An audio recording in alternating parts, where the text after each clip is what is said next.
Good morning, everybody. Good morning. Morning.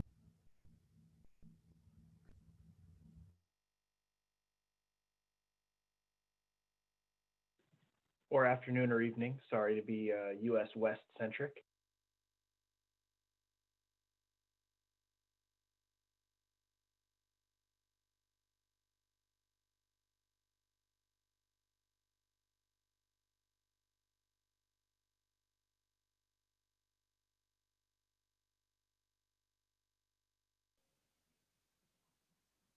Hey, everybody.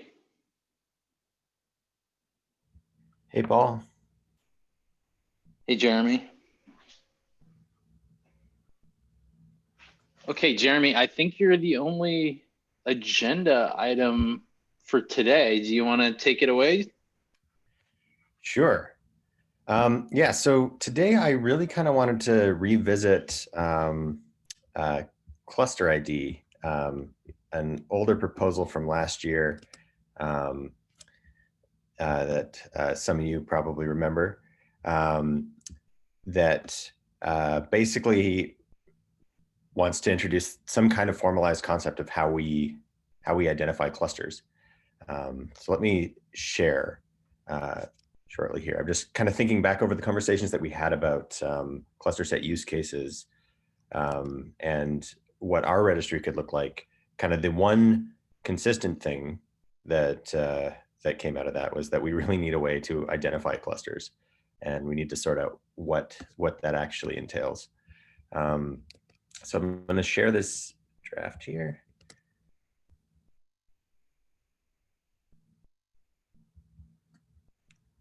All right, so yeah, this is a bit over a year old now, but I think we've learned a lot about what a cluster ID and what a cluster identity actually means since then. I don't know, Tim, I see a lot of you here. Paul, who else here was actually involved in those early discussions?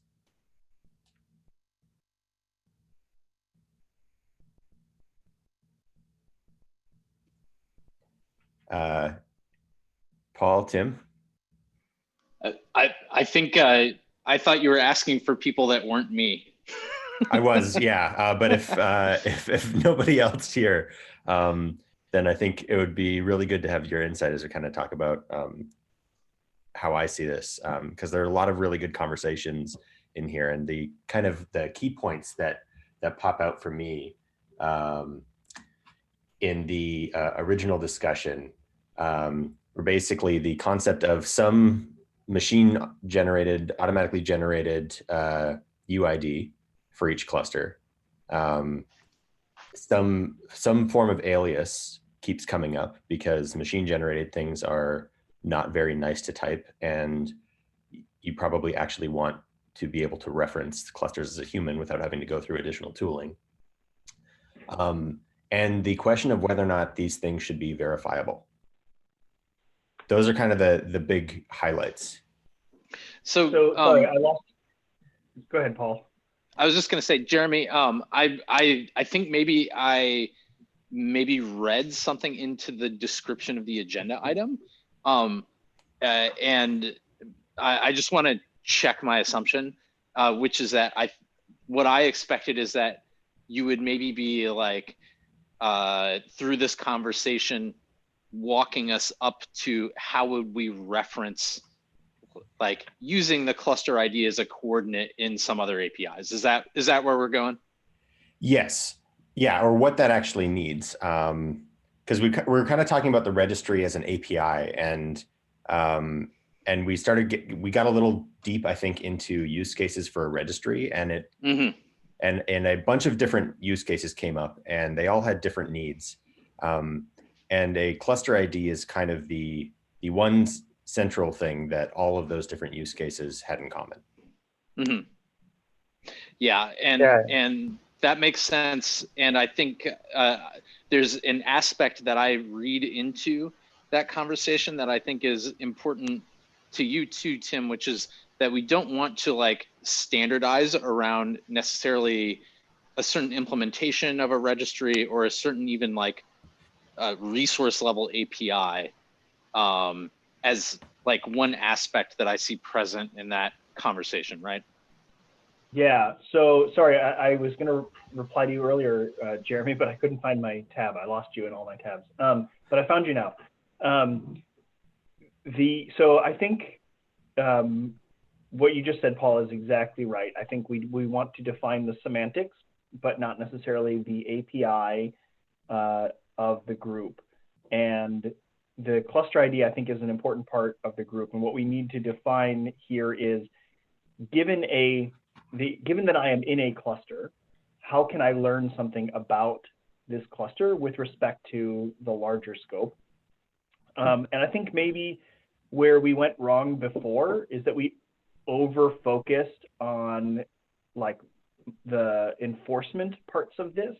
Like maybe we can get away by simply defining a CRD here and giving some strong recommendations for how to use it well, and then trusting that, you know, site operators are going to do the right thing, right? Like we talked, I remember going round and round and round about, well, should they be mutable, right?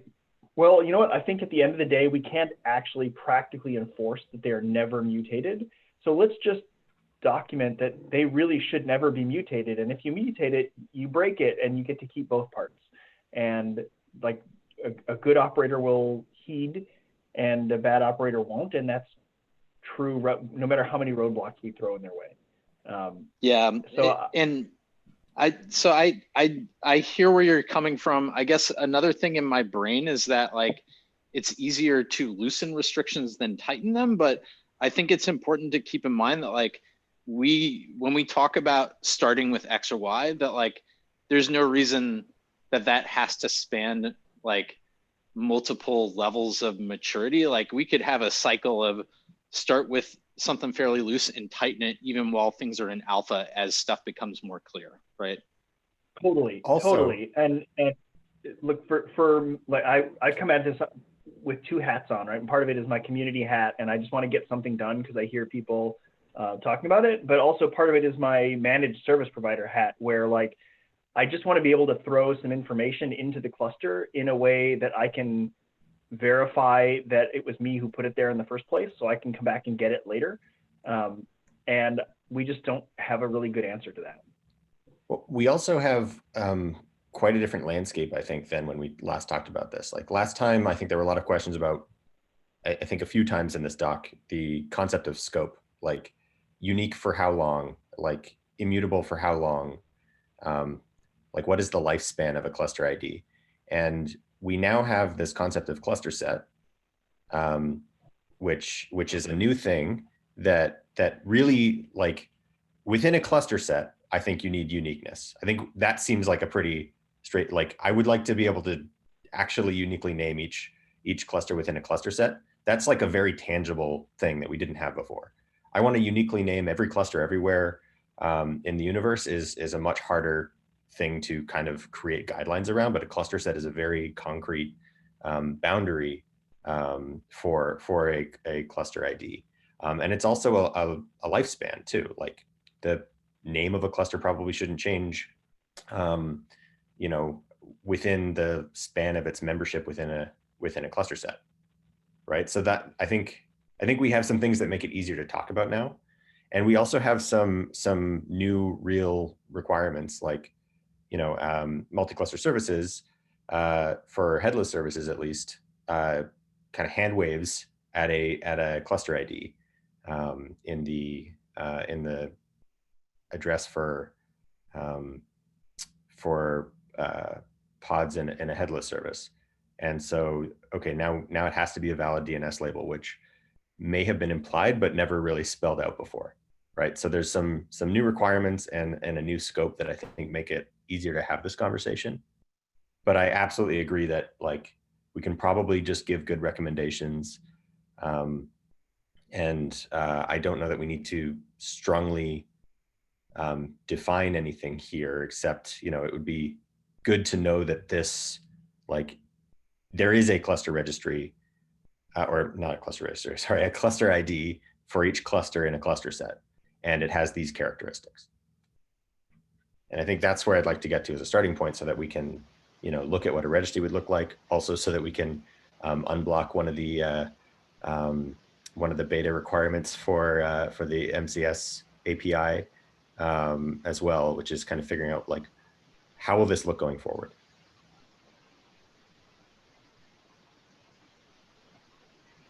Yeah, I think that makes a lot of sense.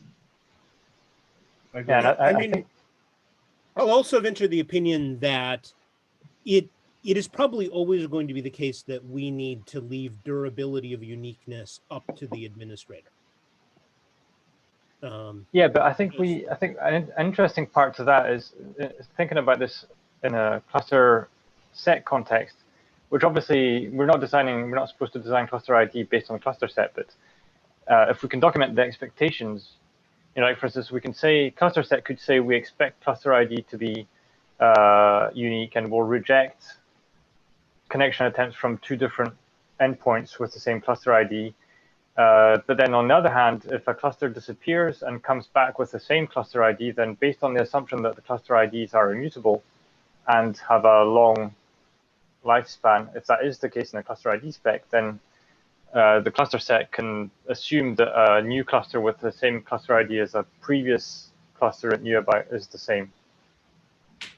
Yeah, I think that's a great point. We can define this in terms of how implementations, may not, and should handle this information.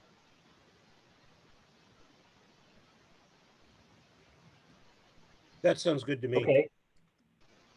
So I have a question. Jeremy, go ahead. Yeah, I'm looking through this proposal, and it talks about cluster ID and aliases. Is this out of date? Just like the doc is very long on sort of what are the ideal properties, but then it's very hard to pick out what the actual definition it's proposing should be. Yeah, this doc has not been updated since probably mid last year, from what I can tell. And I wanted to revisit it and have a discussion today. And my plan is to kind of come back with a new, shorter doc that just kind of talks about the things that now we can really wrap our heads around, because we have some real use cases. Yeah, I really like talking about aliases or not, like, are those separated? I think aliases may need to be part of it. I think it's hard not to mention that, as long as the cluster ID is, it depends. If we take this high enough level, then I don't know that we need aliases. If we don't make any statements about how the cluster ID is generated, and just say that it has to be unique within a cluster set, for example, and immutable as long as the cluster belongs to a cluster set, then aliases seem a lot less important. I think aliases were born out of the idea that the canonical ID should be a UID and should be machine generated. And so we need an alias too, because nobody wants to type a GUID.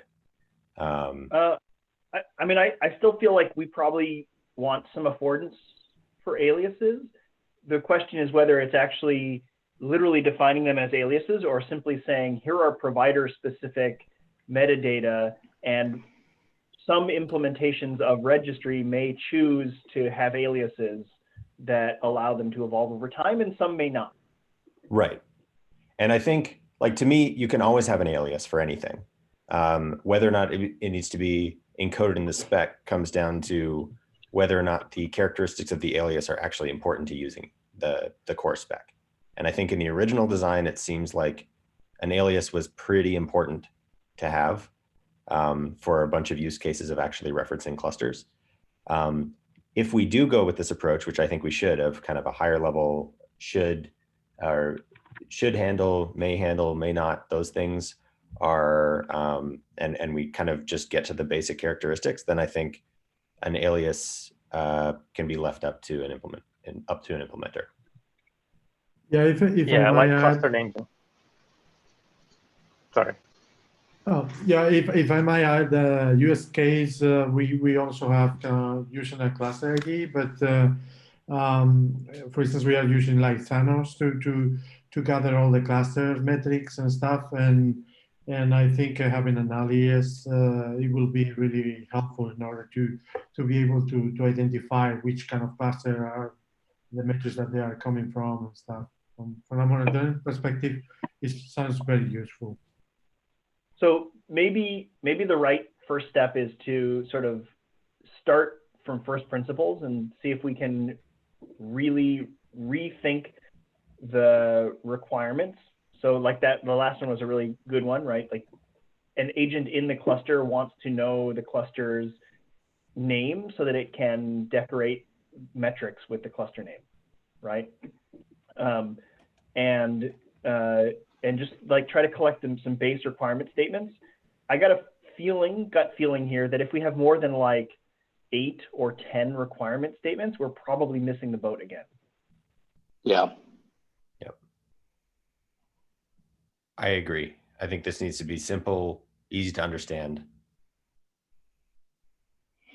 Yeah, I think we should also play back decisions that we make around this into our ongoing work on multi-cluster services and work API as tests for, are we making those problems and API constructions simpler? Are we making them more complicated, et cetera, as we go? Yep, I agree.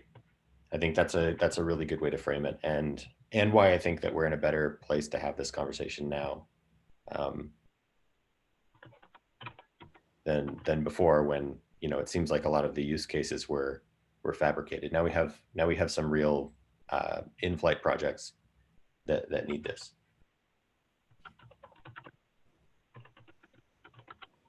Okay, so Jeremy, are you gonna drive that doc? Yes, I will. I'll try to put something together for next week.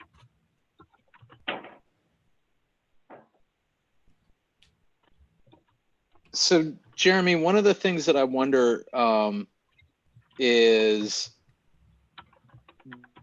do you have a clear idea, like well-formed and in your L1 cache, around exactly how this would intersect with multi-cluster services? Yes. Well, half of it. I have requirements I want from it that are very clear. Okay. I can round half up to a whole idea. Do you want to share any of that with us now to like get people's mental wheels turning? Yeah.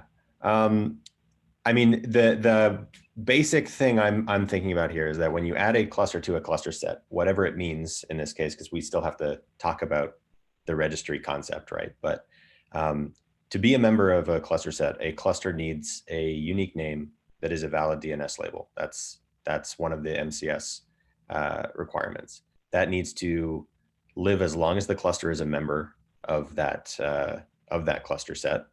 And yeah, so unique and immutable as long as the membership, and can always be used, for example, by MCS headless services to basically insert into the address for pods backing a headless service in that cluster. And so that's basically it. I don't know that things like globally unique, beyond the cluster set and machine generated are necessarily things that need to be spelt out. I think there's very good valid use cases for that. But I think that like a valid DNS label kind of gets close enough to covering any kind of use case you do want. You can cram a lot in there, and it leaves a lot of flexibility. I think many implementations might want something nice and short and human friendly. Others might want really long machine generated IDs or names, and that can be left up to an implementation. I think it makes sense that this is introduced in a CRD that lets you within a cluster see what cluster you're actually in. I'm not 100% sure that's actually necessary in the MCS use case, but it might ease a few implementations. And it seems logical that once we have this, it lives somewhere in the cluster. So as a cluster, you can see who you are. Yeah. It also gives us a nice, or go ahead. I was just going to say, I think it makes a lot of sense that it's discoverable from within a cluster, so that like if you have an agent that's running in cluster for concern X, that agent knows how to self-identify relative to the hub, maybe. Yep. And other discovery use cases like that. I also think starting with a CRD is good because it gives us a place to, if we do want to tackle verification, which I'm sure will come up at some point, as long as there's any form of registry, it gives us a place to store whatever information we need to verify that a cluster is who it says it is.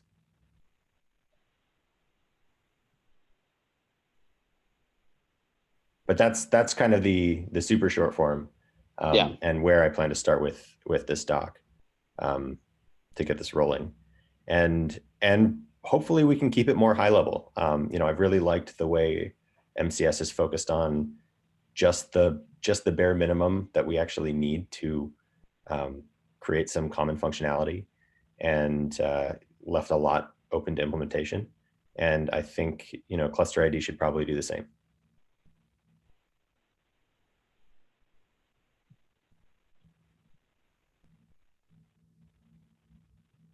Whoops, I was hunting for the mute button. Yeah, +1. That sounds good.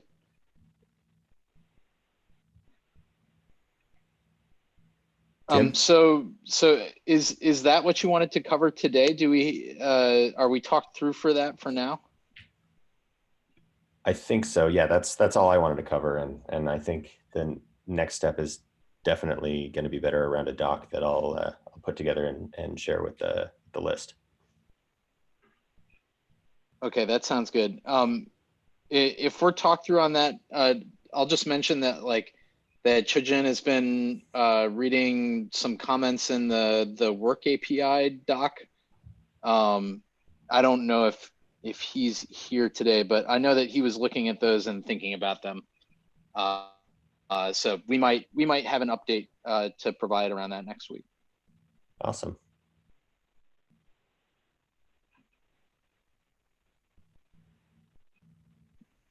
Okie doke. Well, thank you, everybody. And I guess we'll see you next time. Have a wonderful afternoon. Thank you. Bye-bye. See you. Thanks, everybody. See you next week. Bye.